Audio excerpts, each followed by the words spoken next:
दोस्तों, हम सभी जानते हैं कि 2025 यहाँ से पलायन करने वाला है।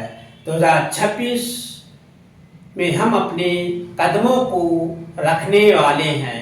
हम सबको अपनी हॉबीज, जो हमने गलतियाँ की हैं, एक दूसरे के प्रति बुरा किया है या सही किया है, वो सभी हॉबीज को 2025 में ही दफना देना है। यानी 2025 के साथ ही हमें छोड़ देना है और अपनी अच्छी हॉबीज के साथ, अच्छे कर्मों के साथ, अच्छे विचारों के साथ, अच्छी गवर्नमेंट के अनुसार, अच्छे मुख्यमंत्री, अच्छे प्रधानमंत्री के साथ 2026 में अपने कदमों को आगे बढ़ाना है।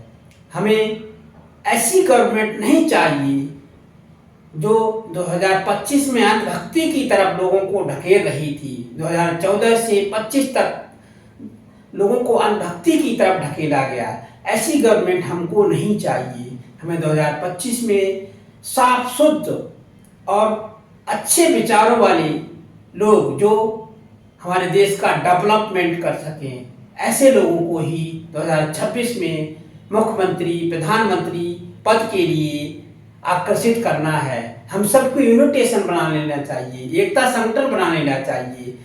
कि आपने देखा होगा कि एक स्कूल को चलाने के लिए, एक स्कूल के अध्यापक को पढ़ाने के लिए, जो स्कूल में अध्यापक चयनित होते हैं, उनके लिए बीएड, एलटी या पीएचडी की डिग्री चाहिए। एक राज्य को चलाने के लिए, एक जिले को चलाने के लिए आईएएस पीसीएस करा हुआ जिलाधिकारी चाहिए।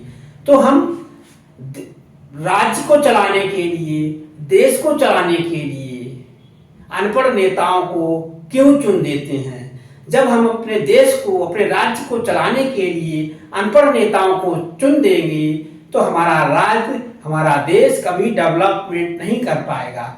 हमें अपने राज्य को चलाने के लिए, अपने देश को चलाने के लिए ऐसे नेता को चुनना चाहिए जो अंधभक्ति से बिल्कुल दूर हो और किसान का पूरा ध्यान रखे, गरीब लोगों का आगे आकर्षित करने के बारे में सोचे, शिक्षा का पूरा ध्यान रखे, मंदिर और मस्जिद के मुद्दों से दूर होने वाला मुख्यमंत्री, प्रधानमंत्री चाहिए, जो केवल हमारे देश का डेवलपमेंट कर सके, यूनिटेशन बनाकर सभी जातियों का समाहित करके जातियों में मतभेद ना करने वाला मुख्यमंत्री, प्रधानमंत्री चाहिए। हमारे देश में सभी जातियां समान है। हमारा देश पहले ही से हिंदू राष्ट्र है। हमारा देश कोई मुस्लिम राष्ट्र नहीं था। हमारा देश संविधान राष्ट्र है। हमें ऐसे मुख्यमंत्री की जरूरत है, ऐसे प्रधानमंत्री की जरूरत है जो संविधान राष्ट्र के हित में कार्य कर सके। हमें ऐसे मुख्यमंत्री की जरूरत है जो संविधान के हित में राज्य में कार्य कर सके। हमारे देश के लिए, हमारे राज्य के लिए, हमारे राज्य के लिए आईएएस करा हुआ मुख्यमंत्री होना चाहिए। हमारे देश को चलाने के लिए आईएएस करा हुआ प्रधानमंत्री होना चाहिए। जिसके पास आईएएस पीसीएस की डिग्री ना हो, उनको कदापि प्रधानमंत्री के पद पर नामांकन के लिए कदापि स्वीकृति नहीं देना चाहिए। आईएएस करा हुआ मुख्यमंत्री ना हो तो उसको भी राज्य को चलाने के लिए कदापि स्वीकृति ना दी जाए। ये सभी को मिलकर आगे आना होगा, तभी हम इन अनपढ़ नेताओं से छुटकारा पा सकते हैं। जो अंधभक्ति फैला रहे हैं उनको इस देश से हटाना है, और जो अंधभक्ति के द्वारा हमारे देश का अवलोकन कर रहे हैं, यानी हमारे देश की बेइज्जती कर रहे हैं, उनको तुरंत ही इस देश से बर्खास्त करना है। हमें अपने देश के लिए आईएएस पीसीएस करा हुआ प्रधानमंत्री चाहिए। हमें अपने राज्य को चलाने के लिए आईएएस पीसीएस करा हुआ मुख्यमंत्री चाहिए। हमें ये अनपढ़ बाबा या भगवा कलर के कपड़े पहनने वाले मुख्यमंत्री नहीं चाहिए। भगवा कलर के कपड़े पहनने वाले प्रधानमंत्री नहीं चाहिए। हमारे लिए केवल आईएएस डिग्री धारक ही प्रधानमंत्री चाहिए। आईएएस डिग्री धारक ही मुख्यमंत्री चाहिए, जो हमारे राज्य का विकास कर सके, हमारे देश का डेवलपमेंट कर सके, शिक्षा को आगे बढ़ा सके और संविधान का पूरी तरह से पालन कर सके, संविधान के बनाए हुए नियमों को के अनुसार ही अपने राज्य को चला सके, अपने भारत को चला सके। ऐसे मुख्यमंत्री, ऐसे प्रधानमंत्री की जरूरत है। हमें अंधभक्ति फैलाने वाली प्रधानमंत्री नहीं चाहिए, हमें अंधभक्ति फैलाने वाले मुख्यमंत्री नहीं चाहिए। आगे बढ़िए और अपने कदमों को आगे बढ़ाइए। अगर आप अंधभक्ति की तरफ दौड़ते रहे, अंधभक्ति फैलाने वाले प्रधानमंत्री के पीछे पीछे दौड़ते रहे, अंधभक्ति फैलाने वाले मुख्यमंत्री के पीछे पीछे दौड़ते रहे, अंधभक्ति फैलाने वाले बाबाओं के पीछे दौड़ते रहे, तो आप अपने राज्य का डेवलपमेंट कभी नहीं कर सकते, आप अपने भारत का डेवलपमेंट कभी नहीं कर सकते।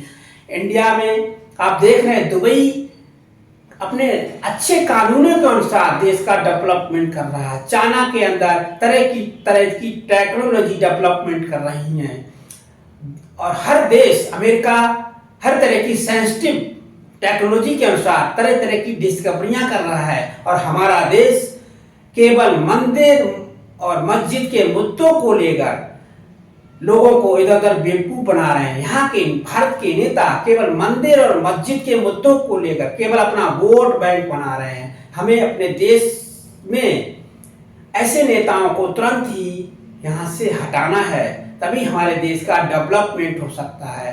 मंदिर और मस्जिद करने से हमारे लिए कोई फायदा नहीं होने वाला है। हमें केवल मानवता को अपनाना है। मानव धर्म ही सबसे बड़ा धर्म है। हमारा संविधान एक यंत्र है, उस यंत्र के अनुसार ही हमें कार्य करना है। संविधान के बनाए हुए नियमों के अनुसार ही कार्य करना है।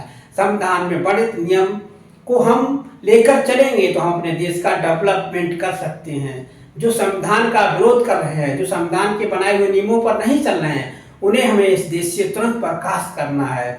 अगर हम ऐसे ही चलते रहे तो आने वाले समय में पूरे भारत में सती प्रथा लागू हो सकती है और जब सती प्रथा लागू हो जाएगी तो पहले जैसी प्रथाएं हो जाएंगी और हम सब अपने पूरे भारत को सती प्रथा के संग्रहित नियमों में संलग्न कर देंगे तो हमें इस देश में बहुत ज़्यादा परेशानियां आ जाएंगी। इसीलिए अपने देश में पहले से अंधभक्ति से हटकर अपनी आंखें खोलिए और अंधभक्ति फैलाने वाले नेताओं को साइड कीजिए और इकोनॉमिक्स राहुल गांधी जैसे नेता की जरूरत है जो हमारे देश का प्रधानमंत्री बन सकता है। हमें राहुल गांधी जैसे नेता को प्रधानमंत्री बनाना चाहिए जिसमें पूरे टेक्नोलॉजी का ज्ञान है। हमें अपने देश के लिए राहुल गांधी जैसा प्रधानमंत्री चाहिए।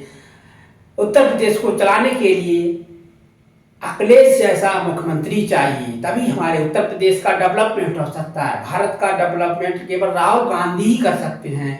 उद्योगपतियों के हाथ में सौंपी संस्थाएं वापस आ सकती हैं, प्राइवेटेशन को सरकारी किया जा सकता है। अगर हम ऐसे ही चलते रहे, अंधभक्ति वाली गवर्नमेंट हमारे देश में रही तो जितनी भी संस्थाएं हैं वो प्राइवेट हो जाएंगी और हम सब रोड पर आ जाएंगे। तो हमारे लिए राहुल गांधी जैसा प्रधानमंत्री चाहिए जो प्राइवेटेशन को सरकारी कर सके, पूरे देश का डेवलपमेंट कर सके। वह एक पढ़ा लिखा युवक है जो हमारे देश के लिए बिल्कुल फिट रहेगा। हमें राहुल गांधी जैसा प्रधानमंत्री चाहिए।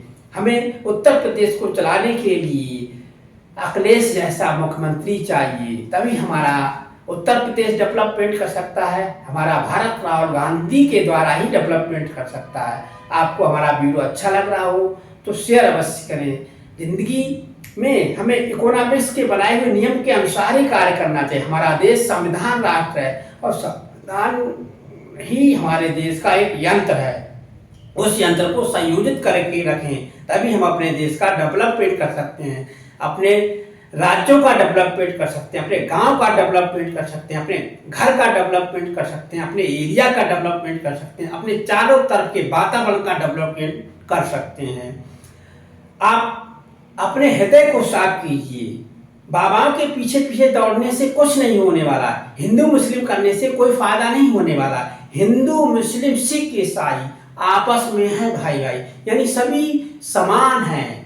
किसी में भेदभाव मत रखिए। 2026 में अपने भेदभाव को मिटाकर 2025 में ही फेंक दीजिए और एक मानवता को अपनाइए।